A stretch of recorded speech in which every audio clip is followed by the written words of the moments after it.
Hi, it's Alex. Today I want to talk about this dichotomy between sex in serious relationships and casual sex. And this is something that I experienced many years ago when I went to college. And I think at the time it bothered me a lot, and I didn't have the tools and life experience and knowledge to articulate why. And now I do. And unfortunately, I look around me in society and I see this same contrast existing, and it still bothers me. And I want to challenge it. So what is this contrast? One of the complaints I heard when I was in college, I went to Oberlin College, and a lot of people there complain. They're like, oh, I get really frustrated being here in college because I feel like everyone is either in a really serious relationship or they just want to have casual sex, like totally almost anonymous, like drunk sex at parties, that kind of thing. And at the time, I didn't have much life experience, so I thought maybe this is just how it is at Oberlin. But, I went through my life, and I lived in Cleveland. I went to grad school at University of Delaware, very different kind of environment. And I saw that this general contrast existed pretty much everywhere I went in our society. And I started reflecting on it more.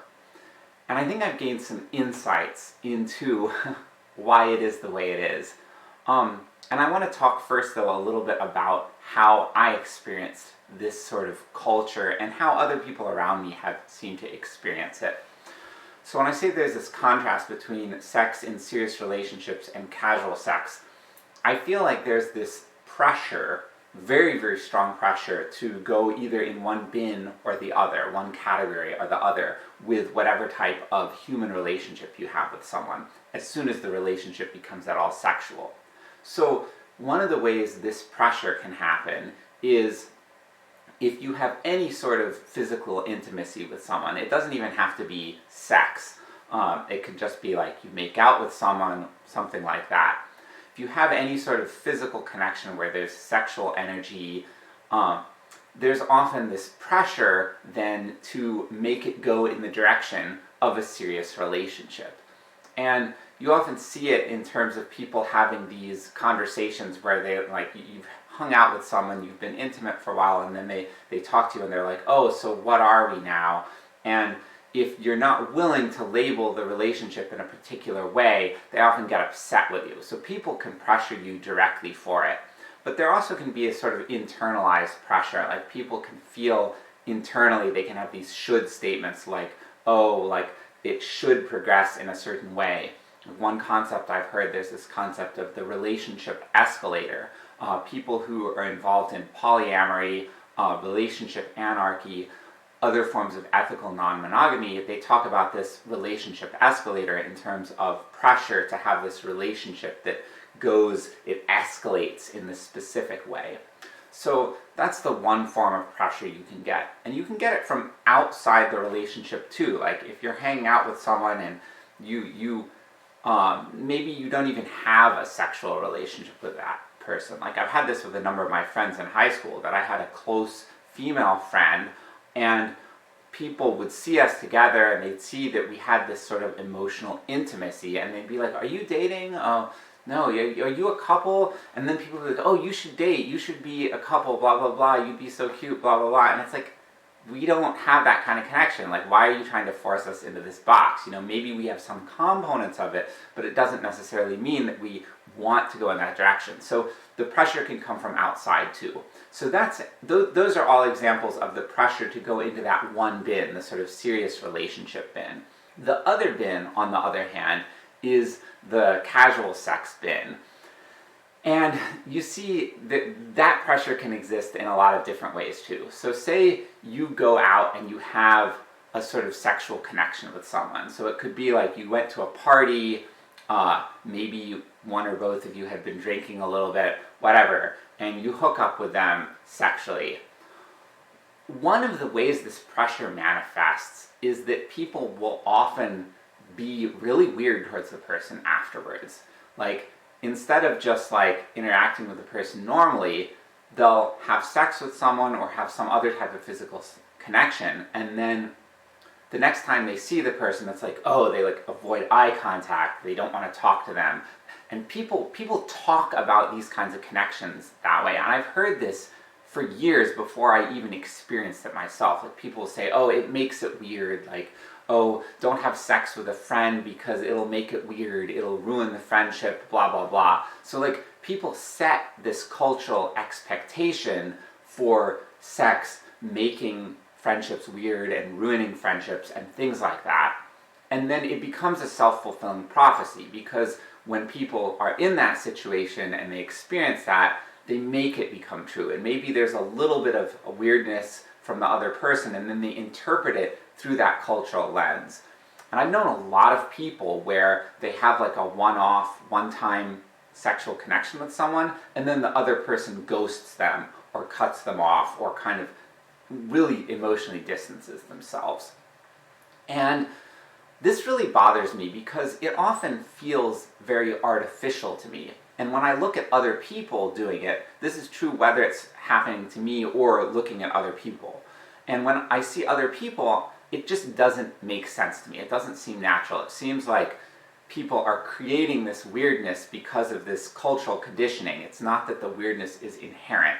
And one of the reasons that I feel that way is that when I have a sexual connection with someone, it feels good, it's fun, it's enjoyable, and it tends to make me feel closer and more comfortable with the person, even if it's not a romantic relationship. Like I was talking about earlier, there's this sort of romantic relationship category that you can put things in.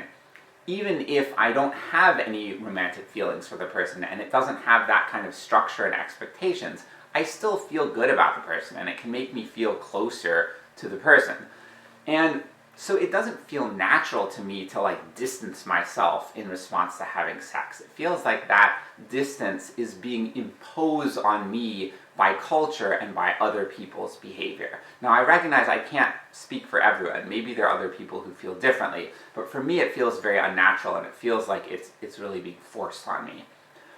I also see a lot of evidence from observing other people that there's this sort of like weird pressure, and they find ways around it even if they don't necessarily feel like they can escape it fully. Like there was this one couple I knew in college. They were not in a formal relationship, but there were two people, and they clearly had a mutual attraction to each other. And they were friends. And every weekend they would meet up and hang out in the one person's dorm room, and they would get drunk and get it on. And they seemed to both really enjoy it. Like I talked to both of them, and they like clearly enjoyed this activity. And one time I asked the one person, I was like, why do you always drink alcohol? Like each of them would have about like 2.5 to 3 beers when they would do this. I was like, why do you always drink when you do this? And she was like, oh, I could never do this sober. Like I couldn't do it sober. And I'm like, well, what do you mean? And she's like, well, it would be weird. And I'm like, well, why is it weird? Why would it be weird? And she didn't really have a good answer for it. It was just sort of like, oh, this is just the way it is. And that struck me as really odd, because like, for me, I think of alcohol, I understand how it can make it easier for you to open up to someone. Like there are times when I feel an attraction to someone, and alcohol is disinhibiting. So if you're a little tipsy, you might be more likely to initiate and sort of overcome your inhibitions. You're like, oh, I'm too shy to do this, I'm not sure how the person's going to respond, so you get a little tipsy, and then it's like suddenly you're bold enough to express yourself. I really get that. But in this case, they had already established that they're mutually attracted to each other. So the alcohol was playing some other role. And I don't know what was going on in their heads, but it seemed to me like it may have been playing the role of this sort of excuse. Like, oh, okay, so like there's a problem with breaking out of this binary between serious relationship and casual sex, and we don't really want to be in that binary, so alcohol kind of enables you, it like blunts those cultural conditioning pressures in your head, and it allows you to have this connection on an ongoing basis. I mean, that's one theory I had about what was going on, and this is certainly not the only two people that I've known who do this. Like a lot of people seem to use alcohol as a way of like pushing aside cultural pressures and like internalized guilt and shame.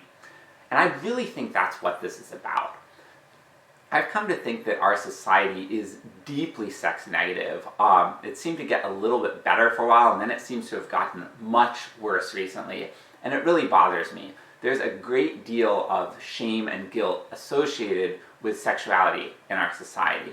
Like people just don't seem comfortable with sexual feelings, whether it's their own or those of others that they're expressing to them.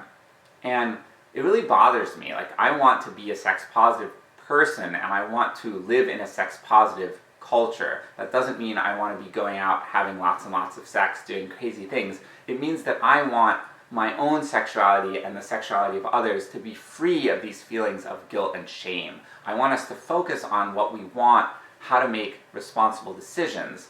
And I really think that this dichotomy between sex having to be either in a really serious relationship setting or a very casual, almost anonymous setting, I think that dichotomy is rooted in sex negativity. And why? Well, the socially conservative purity culture basically says that sex is morally wrong if it is not in a serious relationship. So if it is in a serious relationship, then that's kind of okay with that culture. But if the sex is outside of a serious, committed, romantic relationship, that's when it creates these problems, and it becomes associated with guilt and shame. Like, it's viewed as dirty, and like people are made to feel guilty and ashamed of it.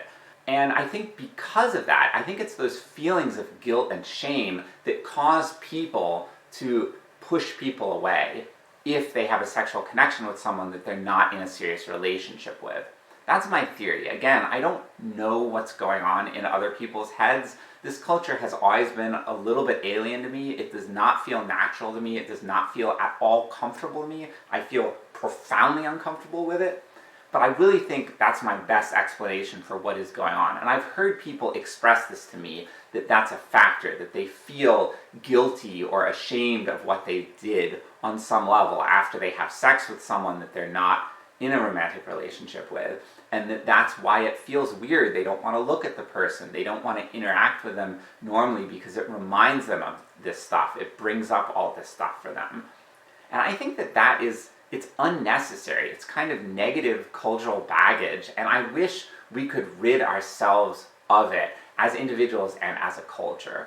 Like, I think human relationships are really diverse, and I think that in order to have the healthiest relationships that we want, especially the healthiest sexual relationships, it's important for us to choose them consciously and mindfully and consensually. Like, we want to have mutual consent with each person about what type of relationship and type of connection we want to have and we don't want to have. And there's something really artificial about forcing things into these two extreme categories and not allowing for the full range of experience. Like, it seems to me like very natural that there are going to be some people who they want to have sex and maybe it's much more casual, and then there are other people who want to have sex where maybe they're still acquaintances, not necessarily close friends, and then there might be people who are quite close friends and they want to have sex, but they don't want a romantic relationship and all of the structure and expectations that come with that. And then there's all sorts of romantic relationships out there that people might want that, again, have a lot of diversity. Some people might want to be strictly monogamous. Some people might not want to be strictly monogamous. And I think all of that is fine. I think what's not fine is when we just force people into these categories. So that's what I have to say. I hope that I helped you gain some sort of insight. I certainly wish I had been exposed to these ideas earlier, because when I was earlier in life, I felt this pressure to go in one of these two directions, and it bothered me a lot, and I didn't have the knowledge or language or tools to articulate why it bothered me. And I don't think I understood where it was coming from. I don't think I understood how that pressure to categorize things into either like strictly casual sex or romantic relationship, I don't think I understood how that was related to the culture of sex negativity and the sort of socially conservative purity culture that tells you that any kind of sex outside of a romantic relationship is bad and wrong and dirty and all that. I do think they're really closely related though, and I think when you see it, it helps to break that down. So I hope I can help break this down for all of us. I'd love to hear from you. Does this resonate with your experience? Do you have any personal experiences? If you're comfortable sharing them, please leave them in the comments. I'd love to hear from you about that as well. Yeah, thank you.